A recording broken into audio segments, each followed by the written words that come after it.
ഇന്ന് ഞാൻ സ്കൂളിലൊന്നും പോയില്ല. അതുകൊണ്ട് എനിക്ക് നല്ല സമാധാനം ഉണ്ടായിരുന്നു, സന്തോഷം ഉണ്ടായിരുന്നു. പിന്നെ ഇന്ന് പോകാതിരിക്കാൻ വേറെ കാരണം ഉണ്ടായിരുന്നു. ഇന്നലെ ചെക്കൻ്റെ ബർത്ത്ഡേ ആയിരുന്നു. അപ്പോൾ രാവിലെ അമ്പലത്തിലൊക്കെ പോയിട്ട് കൊച്ചിന് വേണ്ടി പ്രാർത്ഥിക്കുകയൊക്കെ ചെയ്തു. അതുമല്ല ഇന്ന് എന്തോ എനിക്ക് നല്ലൊരു പ്രത്യേകത ഉണ്ടായിരുന്നു, നല്ല സമാധാനം ഉണ്ടായിരുന്നു. എന്താണെന്ന് അറിയത്തില്ല. ഇത് രാവിലെയൊക്കെ അമ്പലത്തിലേക്ക് പോകണോണ്ടാണോ എന്താണെന്ന് അറിയില്ല. എപ്പോഴും അങ്ങ് രാത്രിയിലേക്കാണ് അമ്പലത്തിൽ പോകുന്നത്. ഇന്നൊരു ദിവസം ഒന്ന് ഫ്രീ എടുത്തൊന്ന് ഇന്നപ്പോൾ ഉള്ള സമാധാനം ഉണ്ടല്ലോ. അത് ഈ വർക്കിന് പോകുന്നവർക്ക് മാത്രം അറിയാം എന്തൊരു സമാധാനമാണെന്ന്.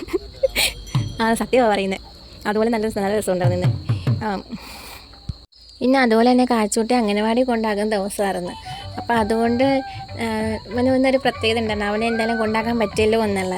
പിന്നെ നാളെ നവംബർ 1 ആയതുകൊണ്ട് ഇവർക്ക് പ്രവേശനോത്സവമാണ് കുട്ടികൾക്ക്.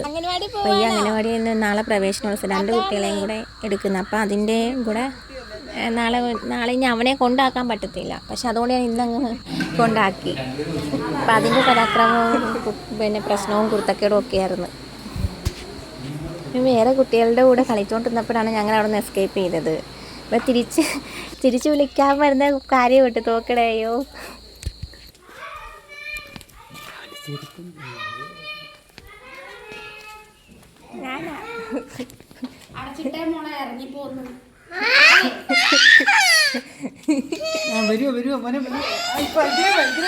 വരുമോ അപ്പുറത്തോടെ വാ.